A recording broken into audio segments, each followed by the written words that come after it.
Hello everyone, myself Ravindra Kumar Meena, Assistant Professor Geography. I welcome you all in this geography class.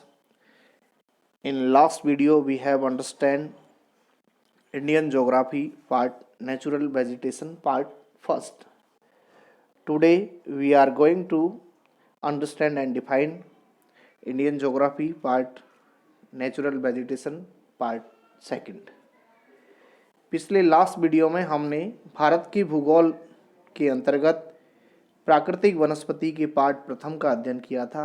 आज हम भाग द्वितीय के अंतर्गत, जिसमें कल हमने देखा उष्णकटिबंधीय सदाबहार वन और उष्णकटिबंधीय पतझड़ वनों का अध्ययन किया था कि किस प्रकार की उनमें विशेषताएं होती हैं, किस प्रकार के वृक्षों की संख्या वहाँ अधिक पाई जाती है और कौन कौन से एरिया में भारत में वो वन पाए जाते हैं। आज हम उससे आगे प्रकार की जो वनस्पति है उनका अध्ययन कर रहे हैं। तो हमने कल देखा कि भारत में मुख्य रूप से 5 प्रकार के वन हैं। उष्णकटिबंधीय वर्षा वन, उष्णकटिबंधीय मानसूनी वन अथवा आर्द्र पर्णपाती वन, कटीले वन, झाड़ियाँ या उष्णकटिबंधीय शुष्क पर्णपाती वन अथवा आर्द्र उष्णकटिबंधीय वन, पर्वतीय वन और मैंग्रोव वनस्पति, जिन्हें न्यूमेटोफोर वेजिटेशन भी कहते हैं, ज्वारीय वनस्पति के नाम से भी जाना जाता है। नंबर 3 से स्टार्ट करें कि यहाँ पे कटीले वन और झाड़ियाँ, तो जैसा नाम से विदित हो रहा है तो ये वन शुष्क प्रदेशों में पाए जाते हैं जहाँ पे तापमान अधिक और वर्षा की मात्रा कम होती है। उस वजह से यहाँ इस प्रकार के वृक्ष पाए जाते हैं कि वो उनकी पत्तियों को कांटों में रूपांतरित कर लेते हैं ताकि अधिक से अधिक पानी को वो बचा सके। जिन क्षेत्रों में 70 सेंटीमीटर से कम वर्षा होती है वहाँ प्राकृतिक वनस्पति में कटीले वन और झाड़ियाँ पाई जाती हैं। इस प्रकार की वनस्पति देश की उत्तरी पश्चिमी भागों में पाई जाती है, जिसमें गुजरात, राजस्थान, छत्तीसगढ़, मध्य प्रदेश, उत्तर प्रदेश और हरियाणा के अर्ध शुष्क क्षेत्रों में यह सम्मिलित है। यहाँ पे इस चित्र के अंदर आप देख रहे हैं कि ये कांटेदार वृक्ष हैं और जो बड़े वृक्ष हैं उनकी पत्तियाँ छोटी हैं। तो ये उष्णकटिबंधीय शुष्क पर्णपाती वन है। ये अपनी शुष्कता से बचने के लिए इनकी और विशेषताएं हम देखें कि वर्ष में एक बार पत्तियां गिरा देते हैं। छाल भी इनकी मोटी होती है। इन वन क्षेत्रों के आर्द्र सीमांत क्षेत्रों में पर्णपाती और शुष्क क्षेत्रों में कांटेदार वनस्पति मिलती है। जिसमें हम वृक्षों की बात करें तो अकासिया, खजूर, यूफोरबिया और नागफनी यहाँ की मुख्य पादप प्रजातियाँ हैं। इन वनों के वृक्ष बिखरे हुए होते हैं। इनकी जड़ें लंबी और जल की तलाश में चारों ओर फैली होती है, क्योंकि ये हर जीव की विशेषता है कि वो सर्वाइवल करने के लिए वो कुछ भी कर सकता है। तो यहाँ पे ये पेड़ पौधे खुद को बचाने के लिए अपनी जड़ों को जहाँ जहाँ पानी के स्रोत हैं वहाँ तक फैला देते हैं। पत्तियाँ प्राय छोटी होती हैं जिनमें वाष्पीकरण कम से कम हो। शुष्क भागों में झाड़ियाँ और कटीले पादप पाए जाते हैं। इन जंगलों में प्राय चूहे, खरगोश, लोमड़ी, भेड़िए, शेर सिंह, जंगली गधा, घोड़े और ऊंट पाए जाते हैं। गिर का जो क्षेत्र है वहाँ पे ऐसे शुष्क क्षेत्रों में शेर भी पाए जाते हैं। नंबर 4 पे है पर्वतीय वन। तो ये इस प्रकार की क्लाइमेट में पाए जाते हैं। पर्वतीय क्षेत्रों में हिमालय वाला जो क्षेत्र है वहाँ पे इस प्रकार की वनस्पति है जो पाई जाती है। पर्वतीय क्षेत्रों की एक विशेषता होती है कि पर्वतीय क्षेत्रों में तापमान की कमी और ऊंचाई के साथ साथ प्राकृतिक वनस्पति में भी अंतर दिखाई देता है।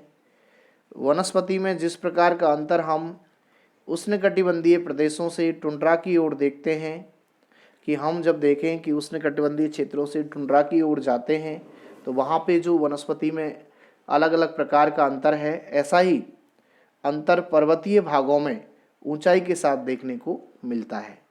जैसे ही एक पर्वतीय क्षेत्र है तो यहाँ पे इस प्रकार की अगर लेयर बना दें और यूँ हम जाएं तो ऊंचाई के साथ पौधों की जो वैरायटी है वो भी चेंज होती है।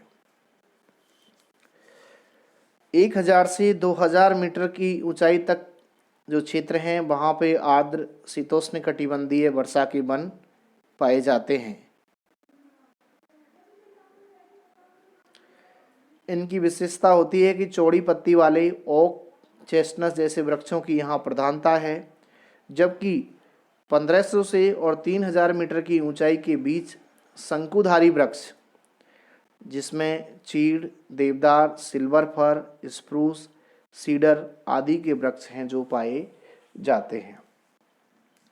ये वृक्षों की वैरायटी, ये वहाँ की जो क्लाइमेट है उसमें खुद को जो बचाए रखते हैं वो वृक्ष वहाँ पाए जाते हैं।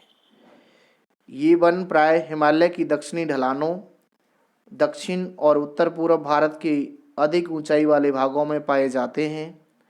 अधिक ऊंचाई पर प्राय शीतोष्ण कटिबंधीय घास के मैदान भी पाए जाते हैं।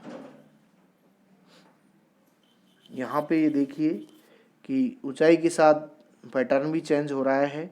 ये शंकुधारी वृक्ष हैं और ये अलग अलग वृक्षों की वैरायटियाँ हैं जो इन पर्वतीय प्रदेशों में नज़र आ रही हैं। इसके ऊपर हम देखें तो प्राय 3600 मीटर से अधिक ऊंचाई पर स्थित शीतोष्ण कटिबंधीय वनों और घास के मैदानों का स्थान एल्पाइन वनस्पति ले लेती है। एल्पाइन वनस्पति जो है वो उच्चता में भिन्नता के साथ विभिन्न प्रकार के वर्ग इसके अंतर्गत पाए जाते हैं, क्योंकि जैसे ऊंचाई पे हम जाते हैं तो ऊर्ध्वाधर रूप में क्लाइमेट की जो दशाएं हैं वो बदल जाती हैं। फलस्वरूप क्या होता है कि वनस्पति के अंदर डाइवर्सिटी उत्पन्न हो जाती है, विविधताएं आ जाती हैं।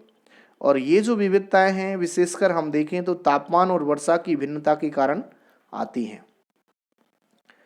भारत में पर्वतीय वनस्पति का विस्तार हम देखें, हिमालय पर्वत के अतिरिक्त प्रायद्वीप भारत में सतपुड़ा, मैकाल, नीलगिरी, अन्नामलाई और पालनी की पहाड़ियाँ, और पश्चिमी घाट पे सह्याद्री का पर्वत और पूर्वी घाट पे ये इस प्रकार की वनस्पति पाई जाती है। और इन वनों के बीच में घास की भूमियाँ भी पाई जाती हैं। वृक्षों में हम देखें यहाँ पे सिल्वर फर, जूनिफर, पाइन, बर्च इन वनों के मुख्य रूप से वृक्ष हैं। जैसे जैसे हिमरेखा के निकट पहुँचते हैं इन वृक्षों के आकार छोटे होते जाते हैं और अंततः झाड़ियों के रूप के बाद एल्पाइन वन घास के मैदानों में विलीन हो जाते हैं। इनका उपयोग गुर्जर और बकरवाल जैसी घुमक्कड़ जातियों द्वारा पशुचारण के लिए किया जाता है। अधिक ऊंचाई वाले भागों में मॉस, लीचन, घास, टुंड्रा वनस्पति का एक भाग है। इन वनों में प्राय कश्मीरी महामृग, चित्रा, हिरन, जंगली भेड़, खरगोश, तिब्बती बारहसिंगा, यॉक, हिम तेंदुआ, गिलहरी, रीछ, आइबैक्स और कहीं कहीं लाल पांडा, घने बालों वाली भेड़ और बकरियां हैं जो मुख्य रूप से इस प्रकार के जो वन क्षेत्र हैं उनमें पाई जाती हैं। नेक्स्ट हम देखें कि भारत में पाई जाने वाली वनस्पति जिसमें न्यूमेटोफोर वनस्पति, मैंग्रोव वनस्पति जो ज्वारीय क्षेत्र हैं, जो कोस्टल एरिया हैं वहाँ पे पाई जाती हैं। यह वनस्पति तटवर्तीय क्षेत्रों में जहाँ ज्वार भाटा आते हैं वहाँ इस प्रकार की पाई जाती हैं। सबसे महत्वपूर्ण वनस्पति है। मिट्टी और बालू इन तटों पर एकत्रित हो जाते हैं। और घने मैंग्रोव एक प्रकार की वनस्पति है जिसमें पौधों की जड़ें पानी में डूबी रहती हैं और ये उस कोस्टल एरिया को समुद्र की लहरों से कटने से भी बचाती हैं। ज्वार से उस तट को ये बचाती हैं और ये हमेशा ज्वारीय तटों पर ही ये वनस्पति पाई जाती है। इंडिया में इसकी लोकेशन हम देखें तो गंगा, ब्रह्मपुत्र, महानदी, गोदावरी, कृष्णा, कावेरी नदियों के डेल्टाई भाग में यह वनस्पति मिलती है। गंगा ब्रह्मपुत्र डेल्टा में सुंदरी के वृक्ष पाए जाते हैं जिनसे मजबूत लकड़ी प्राप्त होती है और नारियल, ताड़, क्योड़ा, एगूर के वृक्ष भी इन भागों में मुख्य रूप से पाए जाते हैं। ये मैंग्रोव प्रकार की वनस्पति है जो कोस्टल एरिया में मिलती है। ये क्षेत्र देखें तो रॉयल बंगाल टाइगर प्रसिद्ध जानवर है इन ज्वारीय क्षेत्रों में। बंगाल के अंतर्गत इसके अतिरिक्त कछुए, मगरमच्छ, घड़ियाल और कई प्रकार के सांप भी इस प्रकार के जंगलों में यहाँ पे पाए जाते हैं। इस प्रकार हमने देखा ये भारत की प्राकृतिक वनस्पतियाँ जो अलग अलग क्षेत्रों में पाई जाती हैं। नेक्स्ट पार्ट के अंतर्गत हम भारत के वन्य जीवों का अध्ययन करेंगे। Thank you.